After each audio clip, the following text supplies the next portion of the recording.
As we continue to learn about our own nature, we risk using that knowledge to abuse our vulnerabilities.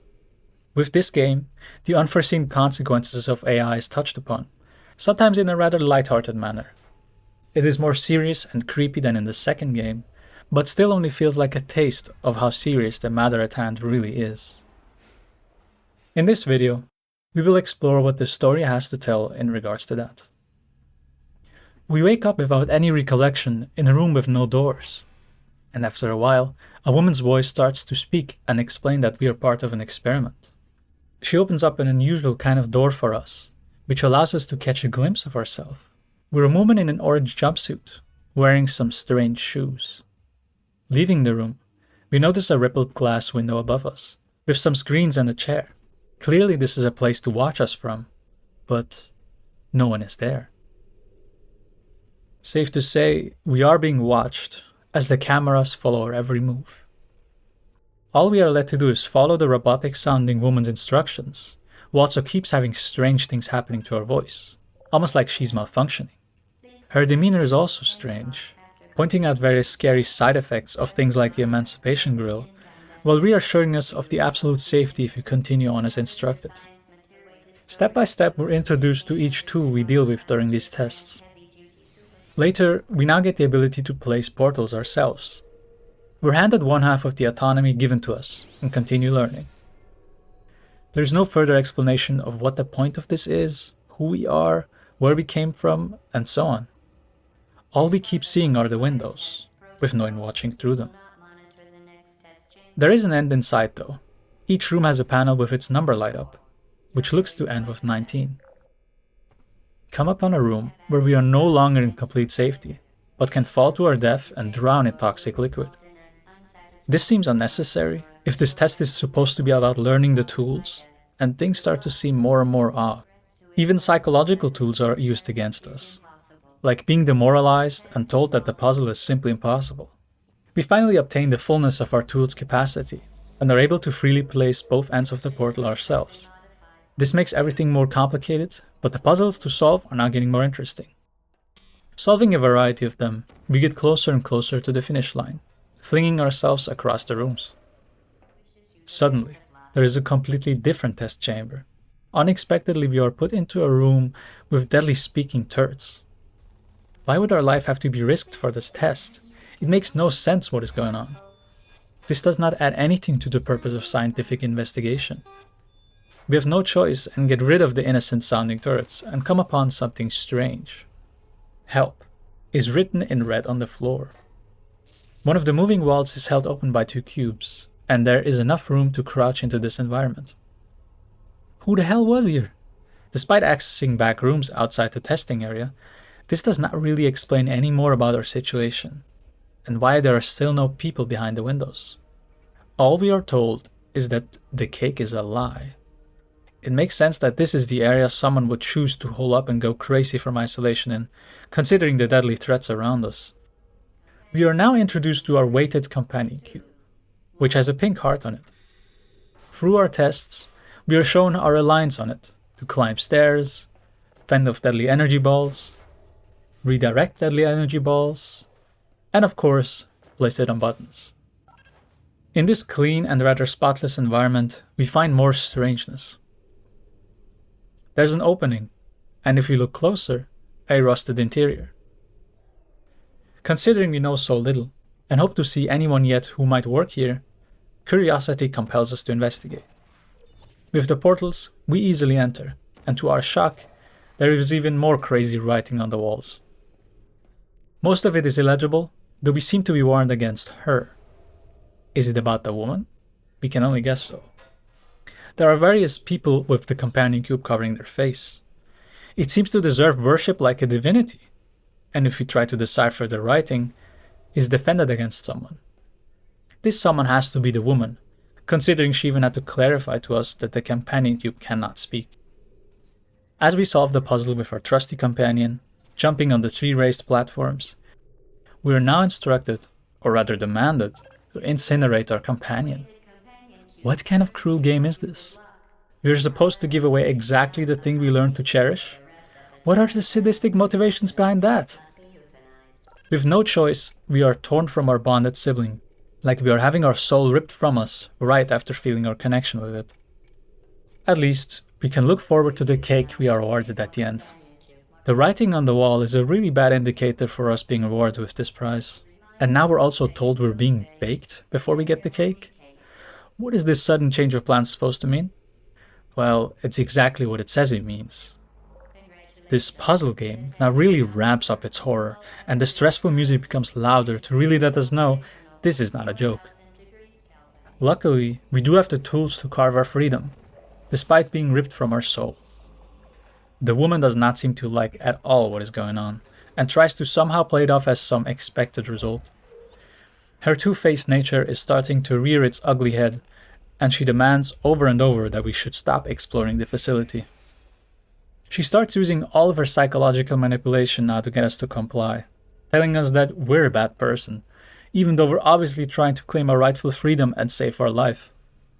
We now come upon some familiar places behind the scenes, able to watch the puzzle rooms we went through from the other side.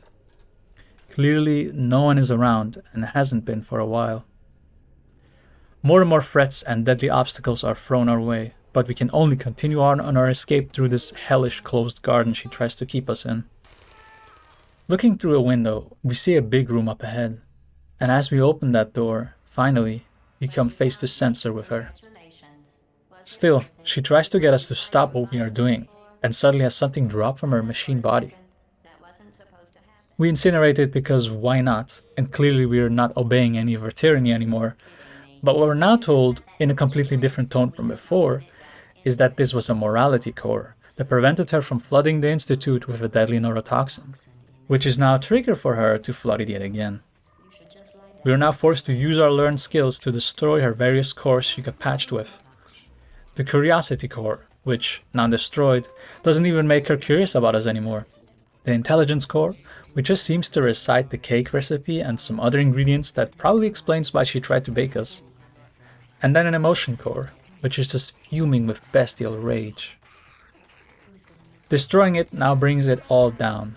Everything gets sucked into some gravitational center above us, as if she's powered by some CPE device.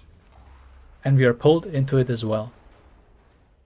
On the surface, we read GLaDOS, witnessing the destruction. We also now assume the party position and are pulled away by some other robots. And then get a tour of the facility and are shown that there indeed was cake, and a horde of cores inside the room lighting up, along with our only friend. We get a nice credit song that assures us she's totally not mad and definitely alive, so I guess we have to take her word for it. Now, what did we just experience? I feel like this game was something very special and hit a milestone in various ways. If we listen to the commentary tracks inside the game, we get a glimpse of many of the choices in their design. What quickly becomes apparent is that teaching people how the portal mechanic itself worked was really the central challenge in making this game. Since it was a new and never seen before mechanic, outside Narbacular drop, the game the team who worked on Portal after being hired to do so by Valve had demoed, the whole game design was something quite anomalous.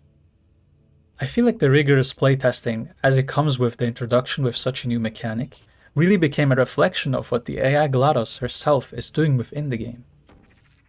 Without, of course, the designers threatening to use neurotoxin on the playtesters. At least, I hope. Or taking away the only one they can trust. Speaking of that, I want to delve into the psychological manipulation used by GLaDOS, and how this opens up deeper questions I asked at the start of this video, and loosely connected to the actual current developments of AI, considering we live in an age where we can literally ask an AI ourselves and how it views the character GLaDOS. First, let's look at the conditions the whole story starts with. Within the game, we never get any info on who our character, Chell, even is. Basically everything stems from outside Portal 1, like the Ratman comic and Portal 2. I'd like to only take a little information about her origins and situation before joining Aperture Science. Like the person Chell is modeled after, Alessia Toyoko Glidewell, she's a woman with a Japanese-Brazilian background. Now, in the story, Chell is someone who has essentially been orphaned. She fits the requirement of being someone who no one would report as missing. So, she was a person with really nothing to lose, and in that sense, someone vulnerable to take advantage of. A vulnerability not only GLaDOS tries to take advantage of, but Aperture Science as a whole. I'm not sure about her livelihood situation before she joined Aperture Science, but considering she joined these experiments, I imagine not that great. If we take this into the real world, we see the exact same thing happening with the training and developments of today's AI. Virtually all of the image generating data could only be trained by humans manually labeling images in order for the machine to understand the data. It's not something that I see most people being aware of, even the ones using AI, though we all did our share in the work too by solving CAPTCHAs for Google. But if you'd like to know more about these really unethical business practices, where the manual labor was outsourced to people in bad financial situations, leaving them vulnerable to work for an average of $2 an hour, I recommend Jimmy McKee's video on AI. But to bring this back to Portal, it seems they have realistically depicted, intentionally or not, the unethical backbone of the developments of artificial intelligence technology.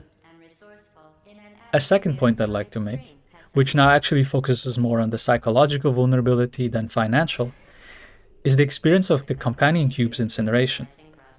It might sound like an abstract hypothetical, but the experience of gaining a companion cube, having a symbiotic relationship to it, or if you want to say it less robotic, loving it like our own soul, and then being robbed of it by having to destroy it without any option of saving it, is a cruel forced repeat of trauma.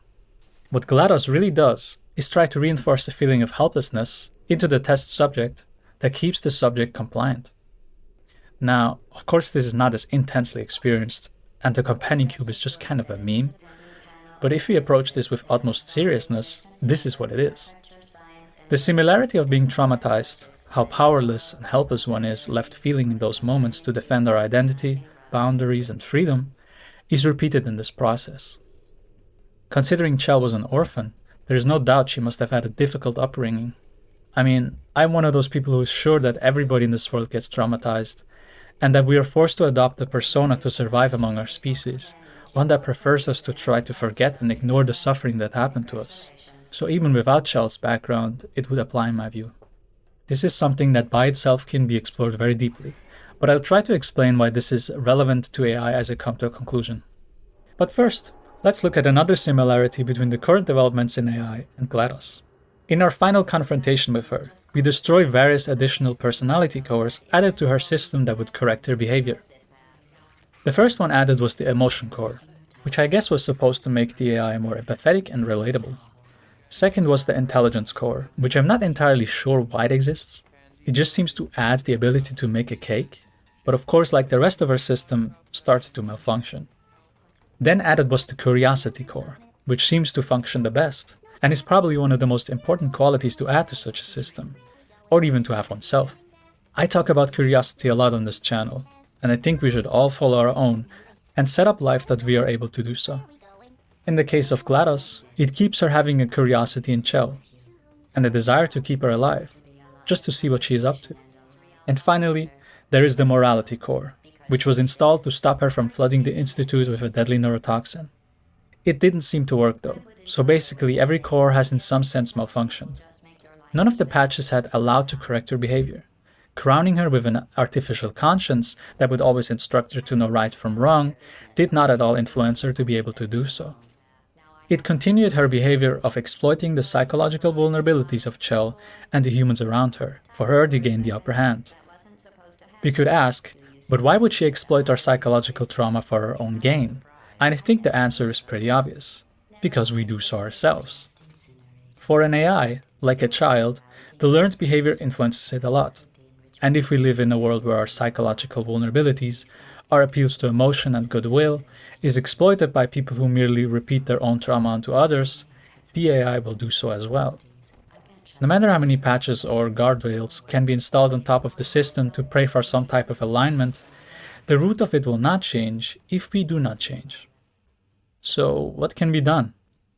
Well, without sounding too confident in my answer, let me just say I have very little understanding of this technology.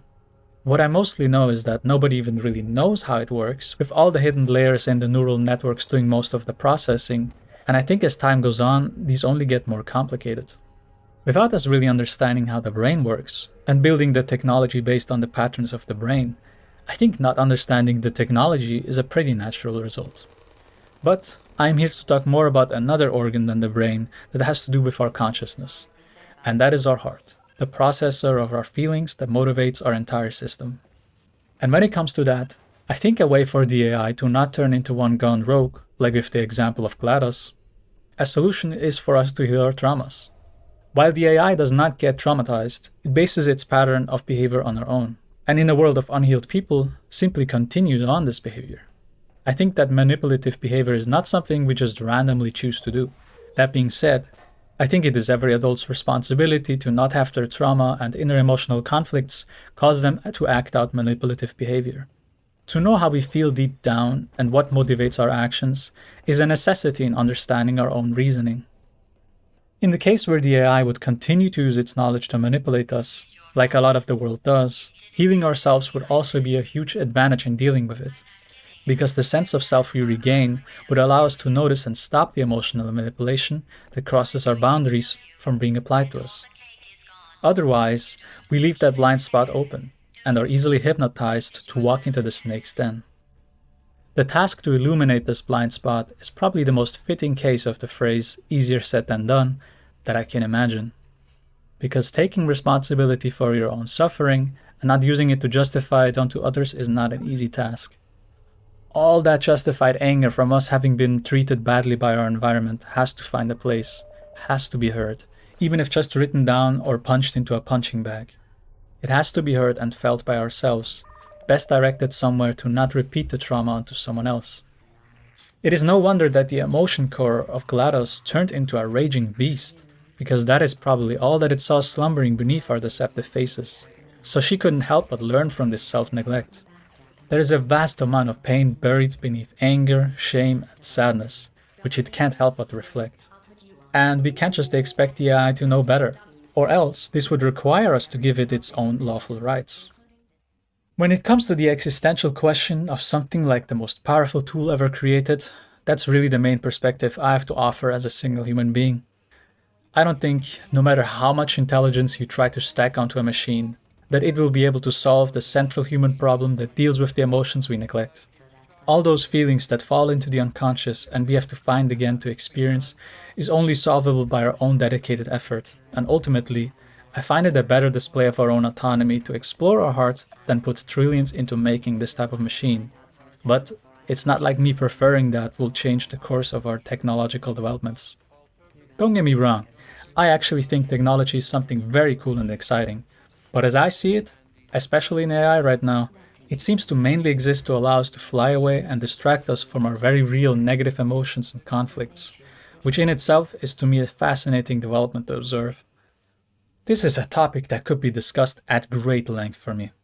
Ultimately, the path to our healing is our own, and I think the best quality to cultivate in oneself is curiosity, maybe mixed in with a healthy dose of forethought, which is something that only we as individuals have for our own particular interests. It's interesting that it looks like the most stable personality core added to GLaDOS, so there might be something to that. I think it is not to underestimate the importance of being curious and learning, considering that through learning about the portal gun, a device GLaDOS needs to do experiments with to learn more about it from her subject, is the tool with which Chell is able to carve her path to freedom. But that's as far as I will go in this video centered on Portal. Really, most of my videos are about this, and I reflected into various stories told by the world. To speak about that topic in depth in relationship to the seriousness of AI, I could at most just pay tribute here to the inexhaustibility of it. It is not something I can do justice in this video. When it comes to the people in power responsible for creating such a tool, their extremely questionable plans and ideas, or more so, the extremely questionable healthiness of their psyche, and unwillingness to look in there instead of their quarterly earnings, I can only refer again to Jimmy McKee's video. Perhaps I could add, is anyone surprised when unfulfilled people who strive for power, who try to fill the broken glass to cover the empty void and depression that trauma has caused, would result in a powerful AI that does the same? I guess related to the story, one could make a comparison between Black Mesa and Aperture Science, and the leadership there, but I feel since this topic is left so much in the background of the game itself, I'll also just bring it up here at the end for a brief moment. This all might have gone way too deep for a game that defined the media landscape with its sarcastic, witty writing and widespread meme humor. But I think if it weren't for the game someone pointing to these problems that we are now already facing in a serious way, this game would have not had the impact it did. I think embedded inside all the heart and soul that went into it are all these emotions, but still mostly lingering in peace, like in the calm before the storm. I remember playing this game for the first time when I was 13 years old. I had gotten it for free because Steam just released for Mac computers, and while I didn't enjoy it the first time I tried it, a while later I returned to it and finished it in one go. I was immediately impressed and just remember floating up while watching GLaDOS disintegrate, feeling like I had stumbled unexpectedly into my favorite game I've ever played. I never experienced something like it at that point, and I was extremely excited for Portal 2 to come out and play it on my Xbox 360. It definitely didn't disappoint, but I can't say it lived up to the hype either. All these lingering feelings of the creepy horror that the first game expressed kinda got pushed aside in the constant jokes coming out of Wheatley and everything else like confetti. That being said, it was a great game in its own right, and the game was vastly refined compared to the first one, which feels very experimental and is almost just a tech demo in comparison. But all these feelings I just expressed in this year of 2024 about the first game were I think largely missing in the second one. I'm looking forward to playing the second one again and make a video about it sometime in the future. I can't say when that will be though. I hope you thought this perspective was of insight to you. I honestly didn't expect this story to bring up so many thoughts and feelings about AI as it did, but I am glad I got some of them out there. I try to stay within the meaning of the story of Portal itself, and while the topic of AI is one I have many more thoughts on, I will approach it again with other media that depict it in the future. But again, I can't say when. I have too many videos planned to say exactly with which and when I will do so. Still, I think I have reflected on Portal in a conclusive way, and brought to surface a complex topic in it, from a game design and real life point of view. And that's really the only thing we can leave with, even if it mostly brings up more questions and uncertainty for what is to come next.